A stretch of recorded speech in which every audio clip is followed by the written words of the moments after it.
Olá, eu sou a Natália. Bem-vindo ao podcast da Ayurveda, Escolha uma Vida Saudável. E hoje estamos com a terapeuta Cristina Donato.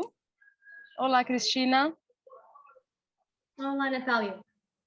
Como estás? Tudo bem? Tudo bem? E você? Também, muito obrigada. Entusiasmada com a entrevista. Muito bom, eu também. Vamos continuar, então, nossa conversa. Eu tenho cá algumas perguntas que gostaria de te colocar. Assim que podemos começar? Quando quiseres. Cristina, você pode nos dizer como é uma sessão, uma consulta de yoga terapia? Com certeza. Portanto, no fundo, tal como digamos um pouco como nas consultas da Ayurveda, é necessário fazer um diagnóstico primeiro digamos, do problema que a pessoa traz, e do motivo pelo qual ela veio à sessão de yoga terapia. Portanto, normalmente o que eu costumo fazer é perguntar à pessoa, né, qual o motivo que a trouxe até à yogoterapia, né, ou seja, no fundo, de que é que ela se queixa, não é? Quais são os objetivos dela com a sessão.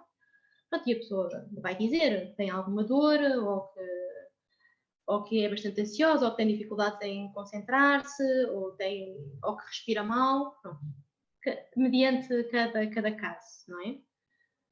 E a partir daí eu vou fazer algumas perguntas, né, para compreender melhor e conseguir perceber um pouco quais as causas digamos, dessa queixa. Portanto, normalmente, pronto, vou sempre perguntar o que é que a pessoa faz, ou seja, qual é a sua profissão, porque muitas vezes isso está relacionado já com problemas posturais ou com determinadas patologias já, principalmente a nível físico.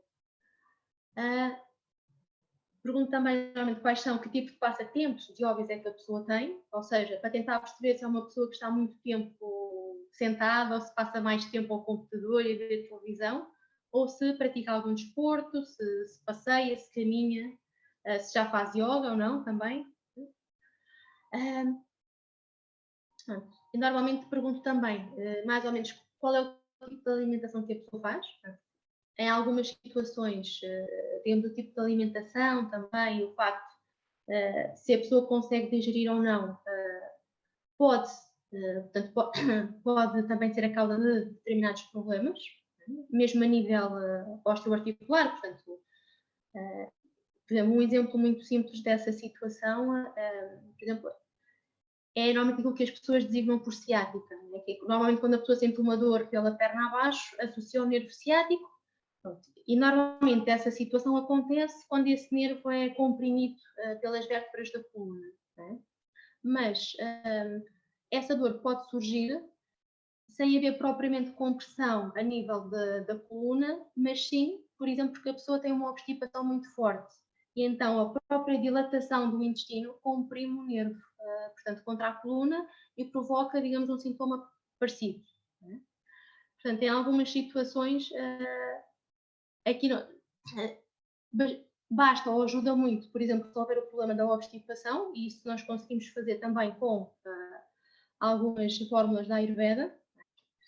Pronto, e normalmente costumo também perguntar como é que a pessoa dorme, se costuma descansar bem, se tem um sono profundo, se o sono é mais superficial, também para perceber em que estado, digamos assim, é que ela acorda, se já acorda com boa disposição, se não, pronto, para perceber também um pouco, digamos assim, se a pessoa é uma pessoa que acorda com disposição para viver, para trabalhar, ou se já acorda, portanto, muito cansada, bem sem ânimo. Depois, realmente, a partir daí, peço também à pessoa, portanto, mediante a queixa que ela tiver, para fazer alguns movimentos. Para tentar perceber que tipo de movimento é que a pessoa consegue fazer e, principalmente, qual a amplitude do movimento que a pessoa consegue fazer e, dentro desse movimento, onde é que começa a doer. Não é? Quando já são situações, por exemplo, articulares ou de coluna, que a pessoa já vem com uma queixa que tem dor. Portanto, e a partir daí, então eu peço à pessoa normalmente portanto, ou na cadeira ou no tapete, mesmo no chão, dependendo da situação e daquilo que a pessoa consegue, não é? Porque há pessoas às vezes que já têm uma mobilidade bastante reduzida, portanto podem até só ficar, digamos, na cadeira e fazer os exercícios numa cadeira e não no chão.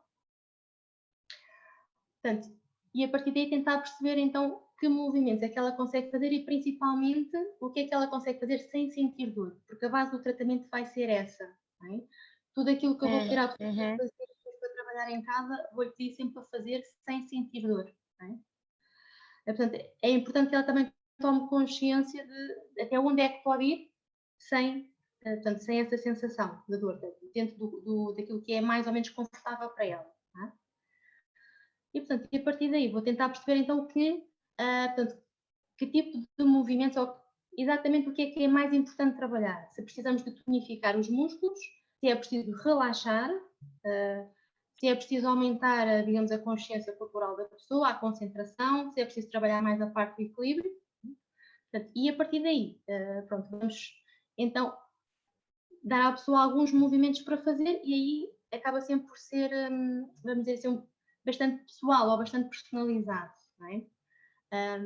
Mesmo, por exemplo, dentro dos exercícios para tonificar a coluna, vamos dizer, portanto, para aumentar a força dos músculos das costas, como já falei na segunda dica, creio eu, em que dei alguns exemplos dos movimentos que podem ser feitos, mas vemos, isso são movimentos base. Depois, mediante cada pessoa, muitas vezes esses movimentos vão ter que ser modificados ou vão ter que ser ajustados àquilo que a pessoa então consegue fazer sem sentir dor. Portanto, vamos nessa fase então perceber exatamente que movimento é que a pessoa pode fazer e vou trabalhar com ela, vou-lhe pedir para fazer, vou exemplificar, vou perguntar à pessoa como é que se sente, se é preciso, digamos assim, simplificar mais ou não, dependendo do nível de se ela sente dor ou se não sente. Pronto, e a partir do momento, digamos, em que há um grupo de posturas que estão trabalhadas e que são suficientes assim, para trabalhar aquilo que é necessário no momento, eu dou, digamos, normalmente faço um desenho, faço um esquema das posições, com o número de vezes que a pessoa deve fazer em casa, é? Para a pessoa levar e trabalhar em casa. Ou seja, idealmente, a pessoa deverá fazer todos os dias, mas se não conseguir, pelo menos 2 a 3 vezes por semana, se fizer 3 vezes por semana e 3 semanas seguidas já vai sentir resultados, nomeadamente a nível de alívio de dor, se ela existir. E, portanto, e depois no final, vamos dizer, dessas 3 semanas, normalmente eu peço à pessoa para voltar, para me dizer como é que está, como é que se sente, e para nós percebermos se é preciso alterar as posturas, se podemos avançar para outras posturas ou se é preciso ainda trabalhar naquelas que foram dadas antes. E é mais ou menos isto, de uma forma um pouco resumida. Perfeito, Cristina. Perfeito. Seria como uma prescrição, digamos, não? As posturas que você passa ao final da consulta seria a prescrição, aquilo que a pessoa pode fazer na sua vida, no seu cotidiano, na sua casa. Sim, portanto, normalmente no final da consulta, a pessoa leva, digamos, o tal desenho dos exercícios, portanto, da aula que vai fazer em casa, não é? E eu normalmente começo sempre a fazer, normalmente, digamos, poucas posturas, ou seja, tento que a pessoa consiga fazer tudo entre 20 a 30 minutos, não mais do que isso, não é? Para ser uma coisa fácil de encaixar, portanto, na rotina da pessoa. Se for uma coisa de 1h30 ou 2 horas, a pessoa se calhar faz um dia ou 2, mas depois acaba por desistir. É por falta de tempo ou por desânimo.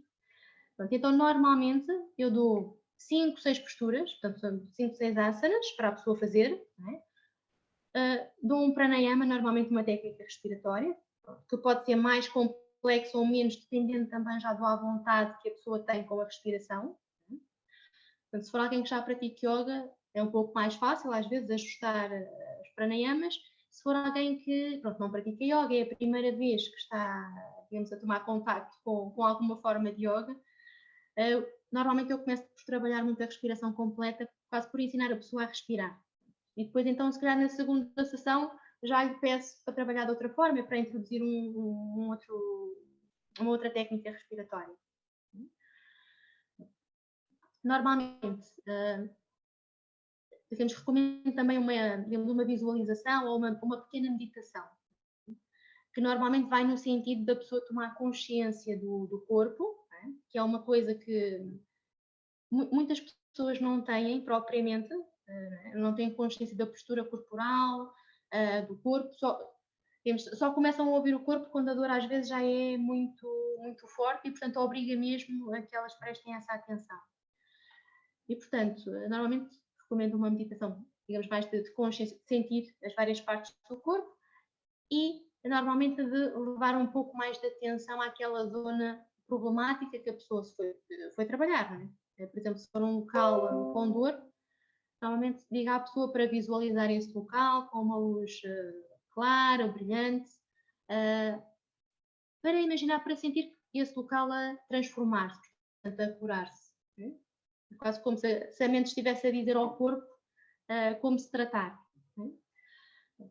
E normalmente também pronto, digamos, uma espécie de um outro trabalho de casa complementar, que é pedir à pessoa para ter atenção, digamos, às atividades que ela faz diariamente. Ou seja, portanto, explicando melhor isto, principalmente se nós estivermos a falar de problemas físicos, portanto, de problemas articulares, problemas de coluna, problemas de ombros, por exemplo, tendinites, que são muito comuns, problemas de joelho, as hérnias na coluna, etc. Para a pessoa ter esse tipo de problemas é porque fez ou ainda faz ou já fez durante bastante tempo, muitas vezes anos, movimentos errados repetidamente. É? E esses movimentos ela fez sem ter essa percepção, não é? Pelo hábito, por um hábito que está enraizado. Portanto, o que eu vou pedir é os movimentos, por exemplo, no caso das hérnias, elas são uma parte das vezes provocadas porque a pessoa faz, quando se baixa, curva as costas, em vez de dobrar os joelhos, como toda a gente sabe, mas normalmente ninguém se lembra, até as costas começarem a doer. Vou-lhe pedir para ter atenção, por exemplo, à forma como ela se baixa ou pega em alguma coisa. Eu vou dizer, ou por exemplo, nas suas atividades diárias, por exemplo, coisas simples como lavar os dentes ou como, vamos dizer, varrer ou aspirar a casa, não é? Para fazer isso sem dobrar as costas. E vou-lhe dar digamos, também uma forma de, digamos, ela conseguir fazer isso sem dobrar as costas. Há algumas posições, por exemplo, o guerreiro, a posição do herói, é uma boa posição para aspirar, se quiseres experimentar, mantendo as costas direitas e evitando curvar, é? O que alivia bastante, portanto, digamos, as cargas excessivas, principalmente na zona lombar, é? Que é o que provoca muitas vezes as hérnias. Portanto, digamos, além daqueles 20, 30 minutos da prática no tapete e da respiração, digamos, tendo que a pessoa tenha depois, durante o seu dia-a-dia, fora do tapete, também alguma atenção à forma como faz as coisas, para evitar agravar a situação.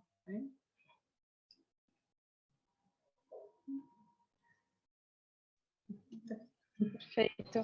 Na maioria dos casos, Cristina, qual seria a queixa mais frequente na sua experiência? Quais são as queixas mais frequentes que você recebe das pessoas?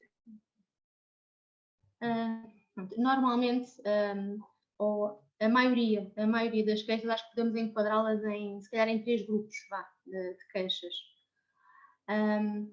Que estão muito relacionadas mesmo com o tipo de com o estilo de vida que nós temos atualmente, com o estilo de vida moderno. Portanto, a nível de problemas mais físicos, eu diria que os problemas osteoarticulares, ou seja, problemas de articulações e de coluna, são extremamente frequentes. e a maior parte deles associados à má postura, né? A pessoa estar sentada muito curvada. Portanto, um grande número de pessoas trabalha sentada todo dia, né? E quando chega a casa, muitas vezes continua sentado, ou a ver televisão, ou porque, volta, ou porque vai para o computador, ou para os tablets, ou para o telemóvel. E então é muito habitual a pessoa curvar-se um pouco para a frente, portanto vai dobrar a parte de cima das costas, vai ficar mais curvado, e como as costas estão curvadas, o pescoço vai ter que fazer um esforço suplementar, que é ficar esticado para a frente para poder levantar a cabeça.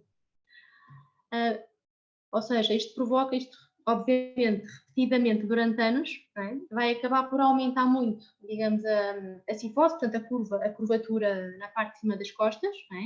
E a própria curvatura do pescoço. E como ao pescoço, portanto, se estiver esticado para segurar a cabeça, faz um esforço muito maior do que se a pessoa estiver na posição ereta, na posição direita, portanto, sem estar curvada. Se a coluna estiver na sua posição neutra, que digamos que é aquela posição em que nós temos as três curvas, a curva para dentro, na lombar, a curva para fora na dorsal, na parte de cima, e a curva para dentro no pescoço, novamente. Estas três curvas, eu penso que nós já falámos disto a última vez, devem estar, digamos, não devem estar nem intensificadas, nem, digamos, nem atenuadas. Portanto, elas devem estar de forma a que a pessoa se possa manter direita, em equilíbrio, sem ter que fazer grande esforço. E nessa postura, a cabeça praticamente está em equilíbrio sobre o pescoço. Quando o pescoço deixa de estar nessa posição, ou seja, quando o pescoço está mais curvado, está mais esticado para a frente, o peso da cabeça sobre o pescoço aumenta 4 vezes. O que obriga, portanto, toda a zona de pescoço e ombros, a fazerem um esforço muito maior. O que é que isto vai provocar? Portanto, muitas vezes, contraturas nesta zona toda, ou seja, muitas vezes uma rigidez a nível de músculos do pescoço e ombros imensa, quando a pessoa chega, seja à sessão seja ao yoga, seja à yogoterapia, seja muitas vezes às consultas da Ayurveda. Às vezes parece que é uma pedra toda aqui nesta zona. Pronto, isso deve-se muitas vezes a essas posições e também ao stress, obviamente. Portanto, eu diria que sim, os problemas, seja problemas posturais a nível de coluna, seja, por exemplo, os problemas também de ombro, tendinites, o síndrome do canal cárpico, porque um grande número de pessoas trabalha com o rato, trabalha com computadores. São muito, muito frequentes. Depois, se quiseres a nível mais, temos mais psicológico, as depressões e as ansiedades, o stress, também são duas questões que aparecem imenso. Pronto, principalmente nesta altura, também em que estamos todos confinados e preocupados com a situação atual da pandemia. Portanto, tem aumentado todos estes problemas. Sim, perfeito, Cristina. E nós poderíamos pensar, então, que tratando os problemas osteoarticulares, nós conseguimos também aliviar as questões psicológicas? Eu diria que sim, por dois motivos. Pronto. Em primeiro lugar, se nós conseguimos tratar os problemas osteoarticulares, se conseguimos aliviar ou mesmo eliminar a dor que a pessoa tem, só isso já vai dar uma disposição completamente diferente à pessoa, né, para viver, vai dar muito mais ânimo. Há pessoas que têm dores crónicas, né, dores permanentes. Portanto, se nós conseguirmos aliviar essa parte, já lhe vai dar um bem-estar, uma qualidade de vida muito superior. Isso, obviamente, vai ter uma influência grande na parte psicológica. A outra parte é que, eu não sei se tu já experimentaste a sensação, não é? Se curvares, se deixares o ombro terem para a frente, não é? Ficares curvada, esticares o pescoço, que infelizmente é uma postura cada vez mais comum, como é que é a tua disposição? Como é que alguém que está quase fechado sobre ela própria, não é? Tem o peito quase fechado, e ao fazer este movimento, mesmo os músculos respiratórios aqui, e alguns músculos do peito ficam um pouco atrofiados, também porque vão ficar mais contraídos. Como é que uma pessoa nesta posição durante anos não há de estar deprimida? Porque está fechada, respira mal. A oxigenação, tanto do corpo como do cérebro, é menor. Portanto, se nós conseguirmos, de alguma forma, aliviar essa posição, ou pelo menos corrigir um pouco essa postura, se conseguirmos que ela melhore a sua respiração, já o estado mental vai ser diferente também. Conseguindo, digamos, manter então a posição mais direita, não é? Com o peito mais liberto, digamos, do peso das costas, a caixa torácica, portanto, e todos os músculos respiratórios vão funcionar melhor. Portanto, o que significa que a pessoa vai conseguir ter uma melhor oxigenação, tanto do corpo como da mente. E isso já vai ajudar muito a trazer, digamos, outro ânimo, outra forma de estar, outra clareza mental. Que normalmente, nas depressões, principalmente nas depressões mais profundas, não existe. Cristina, enquanto terapeuta de Ayurveda, você costuma juntar a abordagem ayurvédica à yoga terapia? Sim, portanto, quando é possível e quando faz sentido. Pronto, se quiser é mais fácil explicar com um exemplo. Por exemplo, nos casos de osteoporose, portanto que é, digamos, é aquela situação em que a densidade óssea começa a diminuir, e quanto mais fraca estiver essa densidade, maior é a probabilidade da pessoa fazer uma fratura, quando cai ou quando dá uma pancada mais forte. Pronto. E há alguma tendência, principalmente com a idade, e no caso das mulheres, portanto, com a idade após a menopausa, de haver um decréscimo mais acentuado dessa densidade óssea. Portanto, o que normalmente, não é, se recomenda para o tratamento da osteoporose, mesmo a nível da medicina alopática, portanto, é caminhada rápido, com algum impacto, portanto, do pé no chão, porque esse impacto, digamos assim, estimula o osso portanto, a fazer a absorção a fixação, estimula o osso a fazer a fixação de cálcio. E, portanto, além da caminhada, digamos, a exposição solar também, porque a exposição solar facilita, portanto, digamos, a síntese de vitamina D, e a vitamina D também é fundamental para que os ossos consigam fixar o cálcio. Pronto. Muito normalmente, no caso da medicina alopática, além de recomendar as caminhadas, costumam também, portanto, dar a suplementação de cálcio, e que muitas vezes já traz vitamina D também associada, para ser logo o conjunto.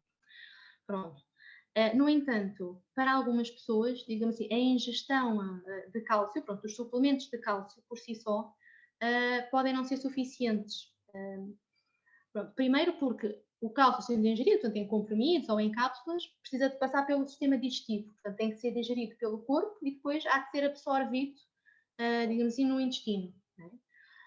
No entanto, mediante a capacidade digestiva e a capacidade de absorção de cada pessoa, portanto, a quantidade de cálcio que o corpo consegue aproveitar desses suplementos muitas vezes é muito reduzida. A maior parte do cálcio que a pessoa toma acaba por sair, sem que o corpo a consiga absorver. E, portanto, se não é absorvido, também não vai ser fixado no osso. Portanto, neste caso, tanto a Ayurveda como a yogoterapia funcionam muito bem em conjunto, porque, no caso do Ayurveda, portanto, um dos tratamentos que temos para a osteoporose são os bastes internos. Portanto, os bastes internos, em português, nós dizemos são tipo um clister, que é feito com óleo medicado com o cálcio. Ou seja, a pessoa, em vez de ingerir o cálcio, ele vai ser administrado via retal, juntamente com o óleo. Normalmente óleo de sésamo, que é mais nutritivo. Isto porque, portanto, de acordo com a fisiologia do Ayurveda, o intestino grosso está ligado por canais, chamados srotas, está ligado diretamente ao osso. Portanto, o óleo, o cálcio que é introduzido dessa forma, consegue chegar aos ossos diretamente, sem ter que passar no sistema digestivo. E, portanto, isso facilita muito, digamos assim, o aporte de cálcio, e a chegada de cálcio aos ossos. Ainda tem, digamos, uma outra vantagem, é que, portanto, a suplementação de cálcio por via oral, não é? Pode, nas pessoas que têm tendência já para pedras nos rins, pode provocar ainda mais a deposição de cálculos renais. Pronto. Ou seja, cria um outro problema. Não é?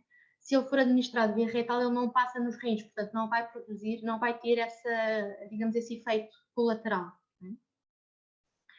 Portanto, a nível da osteoporose, eu recomendo sempre às pessoas, normalmente, os bastes internos, com óleo medicado com o cálcio, para nutrir diretamente o osso. E depois, recomendo então os exercícios de iogoterapia, para, digamos assim, para, por um lado, estimular também os ossos, a fazer a fixação do cálcio. E isso, normalmente, nós fazemos com posturas em que seja feita alguma pressão, digamos assim, do osso contra o chão, para estimular os ossos a fixar o cálcio. E trabalhamos também duas coisas, ou três coisas, se calhar aqui bastante importantes. Uma delas é o equilíbrio, a outra é a força muscular, ou a tonicidade dos músculos, e a coordenação muscular, a coordenação motora. Isto porquê? Portanto, a osteoporose é um problema normalmente associado já a uma idade um pouco mais avançada. E, portanto, com a idade avançada há outras coisas que surgem, como às vezes alguma perda de equilíbrio, alguma perda de coordenação motora, mais alguma flacidez muscular, se a pessoa não fizer desporto, não tiver, digamos, uma manutenção mais cuidada.